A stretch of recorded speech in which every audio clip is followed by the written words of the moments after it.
Press the bell icon to get notifications of our latest videos.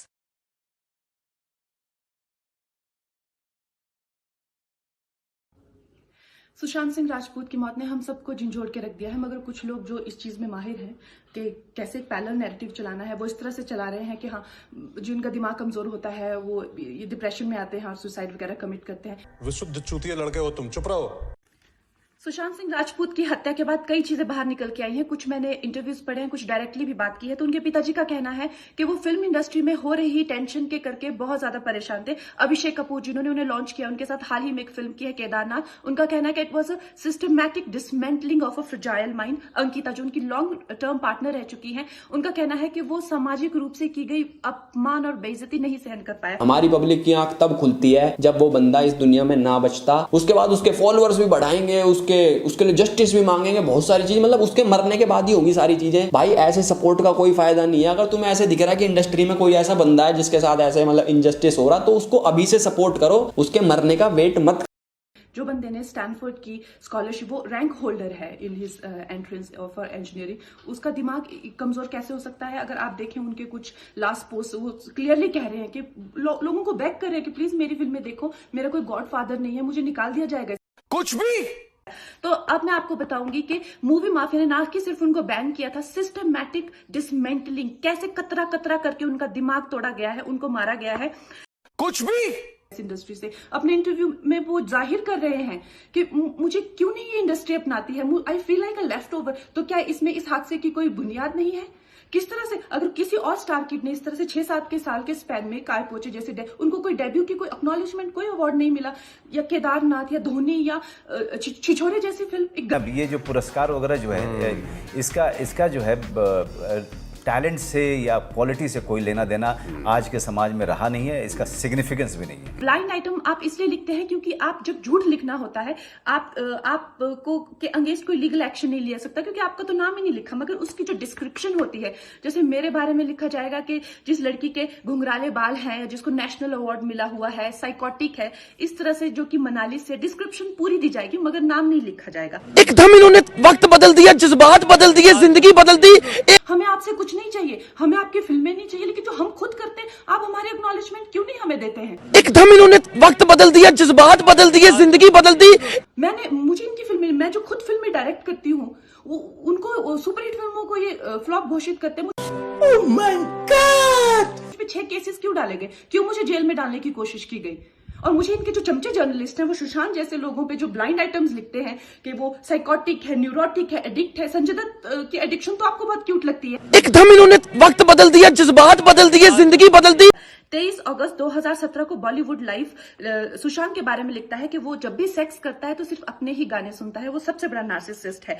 16 दिसंबर 2016 में Mumbai mirror लिखता है कि सुशांत एक ट्रक ड्राइवर की तरह लगता है। 22 फरवरी 2019 को मुंबई मिरर लिखता है कि पार्टी में तमाशा करने के बाद सुशांत ने कांच की बोतल एक डायरेक्टर के सर पे दे मारी। 18 अक्टूबर 2018 को डीएनए लिखता है कि सुशांत ने अपने को एक्टर का रेप किया और वो मीटू के चलते अब जेल जा सकता है। और ऐसी न जाने कितने अनगिनत झूठ।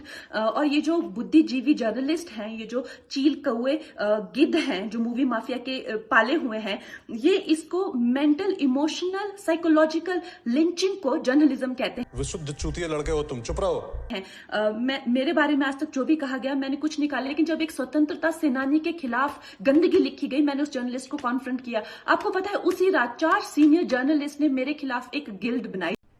अरे कहना क्या चाहते हो? ऐलान किया गया कि इसकी फिल्म को बैन किया जाए, फ्लॉप किया जाए।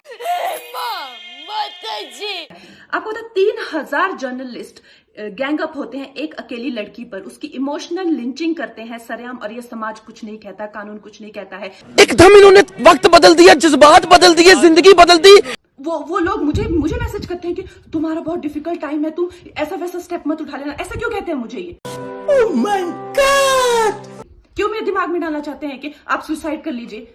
कुछ भी। लेकिन सुशांत की गलती यही है कि वो उनकी बात मान गया। उन्होंने कहा तुम वर्थलेस हो, वो मान गया। उसने he didn't remember what his mother told him। उन्होंने कहा कि तुम्हारा कुछ नहीं होगा, वो मान गया। वो चाहते ही ये है कि वो इतिहास लिखे और ये लिखे कि सुशांत कमजोर दिमाग का था। वो ये नहीं बताएंगे कि क्या सच्चाई क्या है। तो हमें ये डिसाइड करना है कि who will write the history। We will decide that। है। तो ये अन्याय का फंदा किसी दिन आपके बच्चों के गले में लटका मिलेगा, आपके गले में लटका मिलेगा। अबे गांड ना फुला, मार चोद देंगे तुम्हारी भोसड़ी। Nepotism, first of all, it's there everywhere. A chairman in a corporate, will definitely will not give his chair to the best of the guy in the office. He'll always give it to his son or the daughter.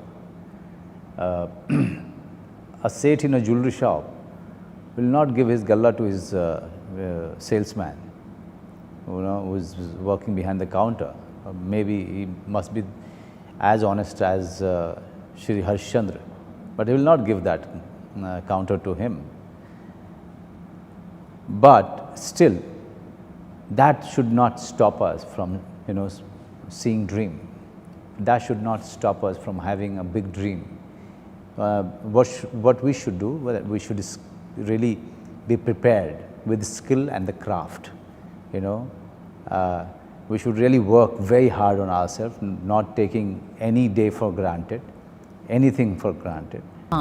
She said a lot of things seem out of context. Doesn't nepotism exist in every possible field? But nobody addresses that. In business families, the son takes over the business. A politician's son takes over his place. These are not considered nepotism, but in the industry, it makes for a nice read.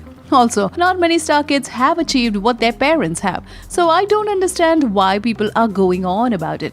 Basically, the industry is a ruthless place. It's about talent and survival of the fittest. Otherwise, a lot of star kids would have been #1 stars in our country. Nepotism is there, and it's everywhere. It's just not in Bollywood. And so you can't do anything about it. But yes, nepotism can coexist and nothing would happen. But at the same time, if you deliberately don't allow right talents to come up, then there's a problem. Then the whole structure of the industry would collapse one day. But till then, it's fine. Nepotism can coexist with all the talented people also struggling at the same time, and you'll get wonderful films because they would be competing with each other, and that would raise the performance. So that's not a problem.